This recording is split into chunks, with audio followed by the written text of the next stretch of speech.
Hello, I was going to go into a detailed examination of all of this that I'm presenting to you, but I decided just to keep it short, otherwise it would have been long-winded and about half an hour's worth of video.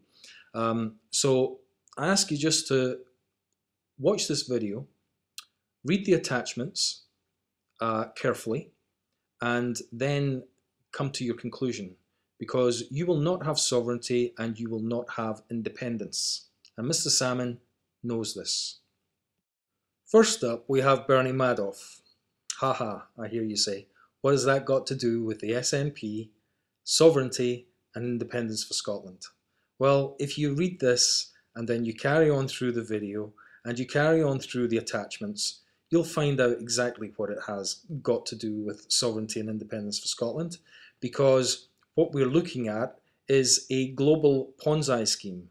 And once you've finished this little lot, you will fully recognise and understand that what Mr. Salmond and the SNP are selling to the Scottish public is a lie. Yeah, first of all, in that very same interview, Bernie Madoff himself said that the U.S. government was running a Ponzi scheme. So when the person who has run the biggest Ponzi scheme in the history of the world accuses the U.S. government of doing the same thing, we ought to take him seriously.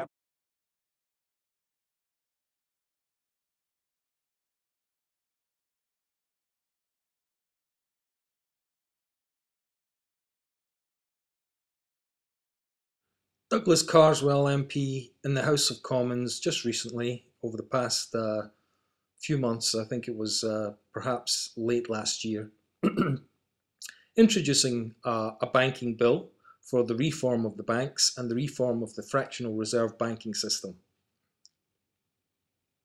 This chamber, regardless of who has been in office, have then had to face the unenviable choice between letting the edifice of crony capitalism come crashing down with calamitous consequences for the rest of us, or printing off more real money to shore up this Ponzi scheme and the people who built it, and in doing so devalue our currency to keep the pyramid afloat. Now, did you just hear a British MP describe the global monetary system as, in the same sentence, a Ponzi and a pyramid scheme? Because I did. And the reason I did is because it is a fact. So we have Mr. Madoff, the world's biggest con man, we are led to believe, and we have a British MP, Douglas Carswell, in agreement that we have a global Ponzi scheme at work. And we do. Now, carry on, because this impacts your sovereignty and independence entirely. Now, I'm questioning and talking out against the SNP. Therefore, that must make me a unionist, right? I mean, whatever language we speak, if we agree with someone who disagrees with you or holds a certain belief, then we automatically must hold that same belief. That's how people think. Well, I'm afraid that is wrong. Now let us turn to Captain Henry Kirby, an MP in the 1960s and early 70s, and his early day motion in December 1964, and his questioning of the Chancellor of the Exchequer regarding the issue of UK currency based on no debt, no interest. Now, I do hope that in reading this, your chin is now on the floor.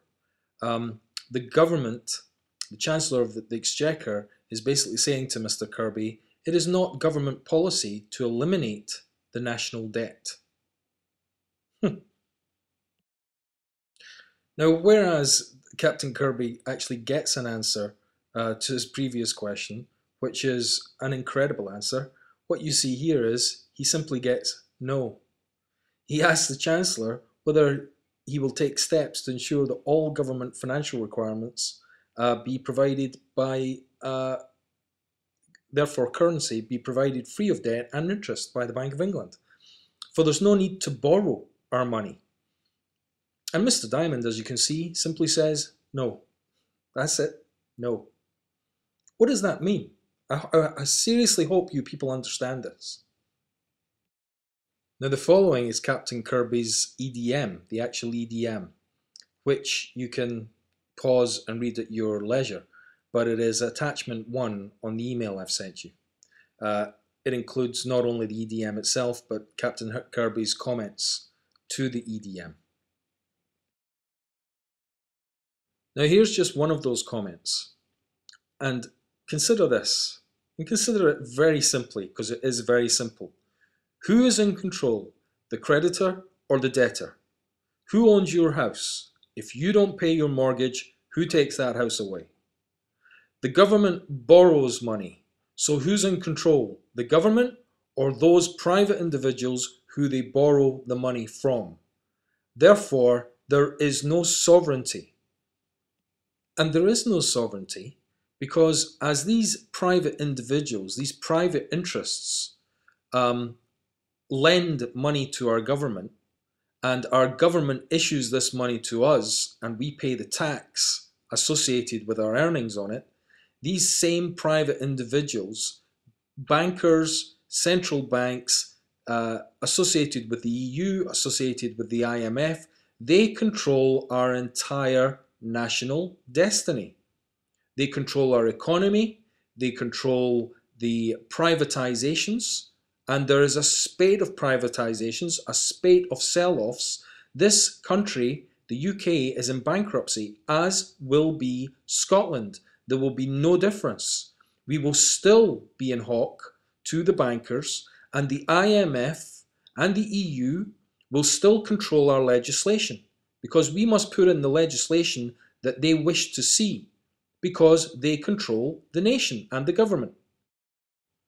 Now, Salmond knows this, and he knows, and he will not issue a Scottish sovereign currency.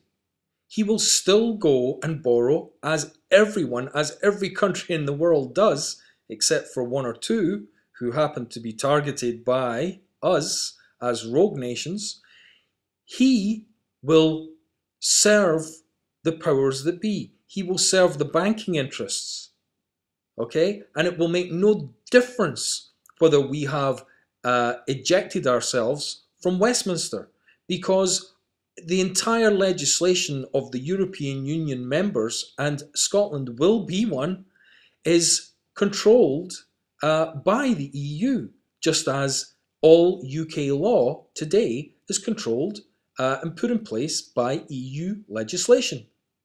So let's get real and let's get smart here.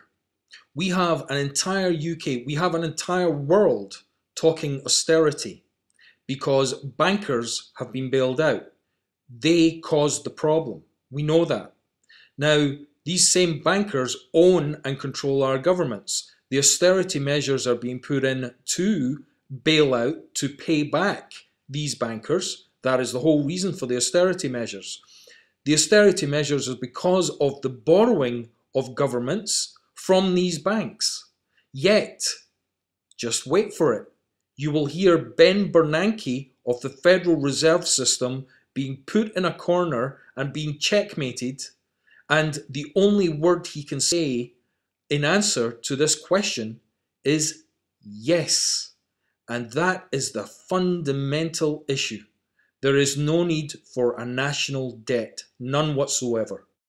To back them up. Although I would say we had a currency for many parts of our history without any federal debt. When was that? Under the Jackson administration. So this was before the Civil War. This was Right. This was during the period of where individual banks issued currency. We didn't have a national currency. I just might say that it's possible for a country to have a currency without a $1 trillion debt. Yes. Thank you, Mr. Chairman. Yeah. Now, do you recognize a man who's just seen a ghost? Who's just seen a genie come right out of a bottle, and he's trying to figure out a way in which he can stuff that genie back in the bottle? That is what you see before you with Ben Bernanke here. He knows that governments need not borrow money. They need not issue currency at debt and interest and therefore try and accrue that money back through taxation of the public. He knows this, and he's checkmated. He does not know where to turn. He does not know how to answer. The only answer he can give to that question is yes. Salmond knows this, Cameron knows this, Obama knows this, the entire lot of them know it, but why won't they tell us? Well, there's very good reason for it, but it's too much to go into for now. Now let's turn to another aspect of this, and another aspect of Mr. Salmond's deception of the Scottish public.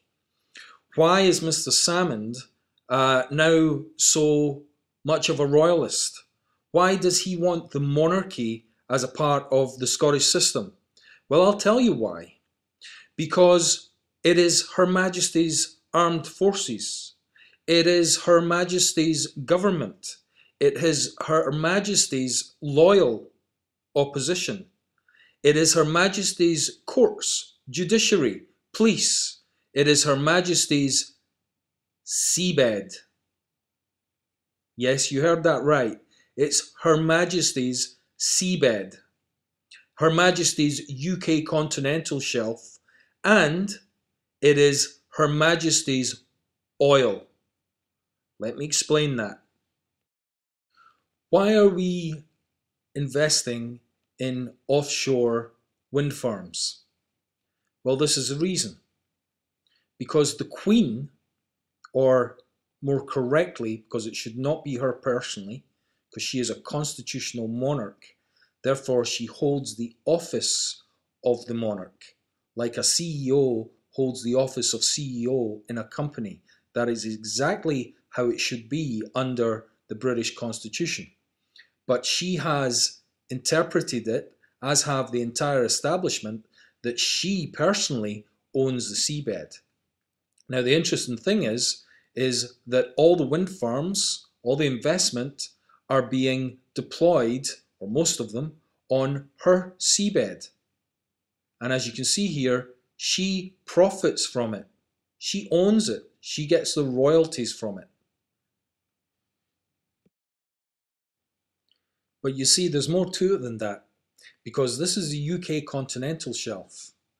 And the UK continental shelf seabed, the seabed is owned by the Queen. And this is why you have Mr. Salmond now becoming a royalist. Whether he is or whether he isn't really doesn't matter. He needs the royals, or the royals are saying, you will not become independent, and they aren't anyhow. We wouldn't anyhow, because someone is telling us whether we can be independent or not. You will not become independent unless you manage the Crown estate the way Her Majesty wishes it to be managed. And I own the seabed. I have the rights, the entitlements of the seabed, and all the minerals, therefore, the mineral rights, which means the oil underneath the seabed. The Queen owns British oil. Okay? She doesn't own the companies. That is not what I'm saying. She owns the mineral rights. She decides who can drill, where they can drill, etc. And this is why Mr. Salmond and your SNP are bringing the Queen along. That is the only reason. Now, if you find it hard to believe and somewhat of a stretch that I suggest that the Queen owns the rights to all the oil in the UK, then I suggest you go onto the UK Parliament website. I suggest you find this document and you read it. And then, lastly, I suggest you consider why it is that the UK exports all its oil and imports its needs in oil.